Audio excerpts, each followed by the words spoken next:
the years. I'm not talking about Canada. I'm just talking about Hines Creek and this area. Now, I want you to listen closely when I name the countries that Charlie and I could remember that people came from to settle in this area, and we may have forgotten some. So we have those from the Ukraine, from Holland, from Russia, Germany, Nigeria, Japan, Denmark, Britain, America, France, the Philippines, Israel, Mexico, Czechoslovakia, which is now Slovakia, Norway, China, parts of Africa, the Polish, for Poland, Scotland, Sweden, Austria, Hungary, Finland, Korea, Ireland, Australia, and India. Can you think of any that we missed? That's amazing, amazing heritage for an area like this, because I think we agreed a few years ago there were early settlers in here, some in the mid to late 20s. And then came the 40s, the 50s, the 60s, the 70s, the 80s, the 90s, and then we got into 2010, and now we're in the 20s.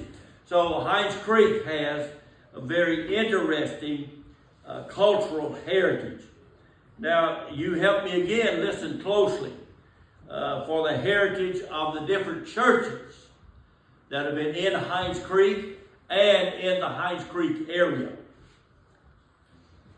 The Greek Orthodox Catholic Church, the United, there was the Gospel Mission. Baptists were here for a while.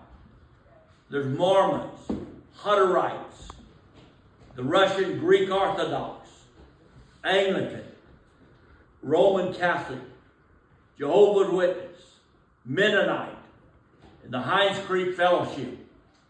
Can you think of any that I've missed in town or in the area? Now, when you think about that, that's about 12 different denominational affiliations in a town that, when I married Brenda, I think the sign used to say about 550 plus. That was back in 1964 when I discovered her, and then was able to convince her to leave with me in 1965. I've joked about it. I even had some guys that were not happy. They threatened to give me a licking for coming and taking their girls out of town. Brenda said it was amazing. They got upset over that, but none of them were offering to date. So, I mean, that's not my problem. That was their problem. When I stepped in, I knew a good thing when I found it, and I made my decision and moved on. Now, it doesn't matter where you came from or where I came from.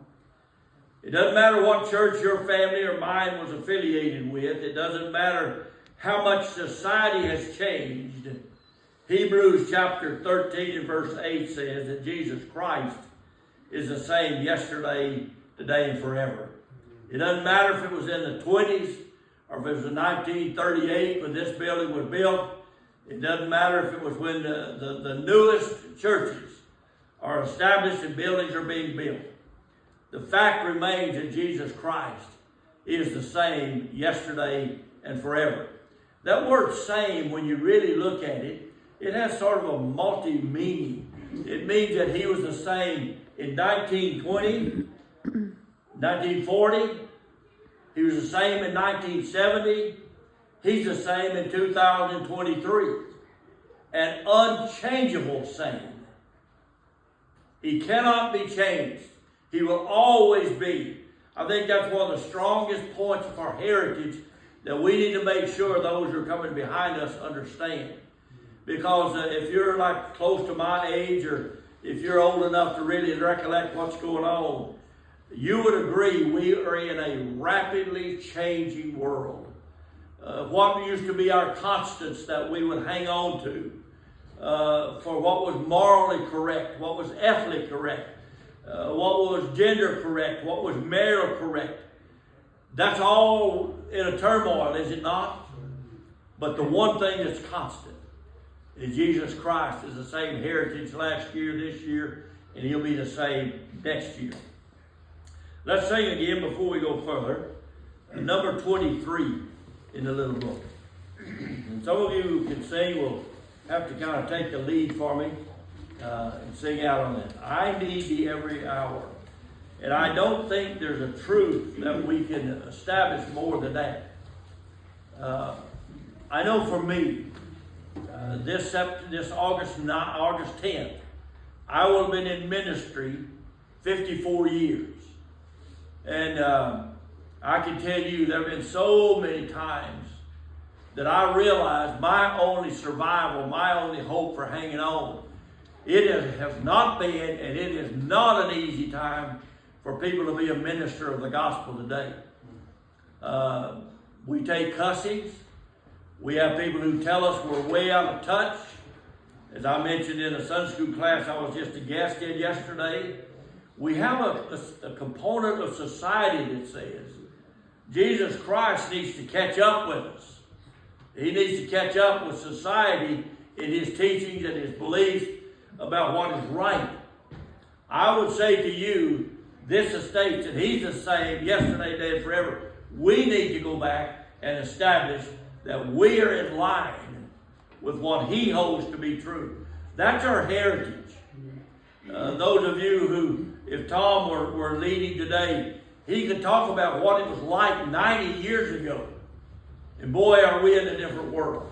Back when everything was done with horse and buggy, someone sent a picture to me this last week that they took of Brenda 12 years ago standing out here beside that little covered in sleigh that was a school bus, I think, right? And can you imagine where we're at today? Most of the high schoolers drive their own car, their own hot rod to church, to school. But back then they rode behind a team of horses. The reins would come out the front. There'd be the horse, maybe a little stove about that long and about that square. Put a few sticks in there. And the guy would drive the horse from inside and take people to school. And now you see the school buses lined up. They're lined up in front of the school waiting to go home. You may have been one that walked down a long lane and you got to the end of the driveway. Your dad had built some kind of a little shack or a little house there that you'd get in there and thaw out until the bus came, hoping the bus would come pretty soon. I remember the bus that used to come by at Worsley to pick us up. I think the first one we rode on in 1957, I think it was a 1949 Ford bus that Bus Allen was driving. And sometimes the heater would work and sometimes the heater would freeze up before it got to the back. So you didn't want to sit close to the back. That was one incentive for sitting close to the front. Most people want to sit in the back of the bus. In the wintertime, you want to head to the front of the bus, lest it froze up on you. But all through life, I think if we would just be honest, there are times that we get in situations we're helpless. We can't do anything about it.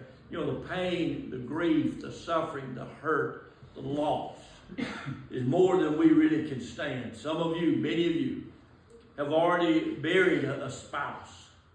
And I don't know that pain, but I know that has to be hard and rough. Those would be times that I would recommend we need thee every hour.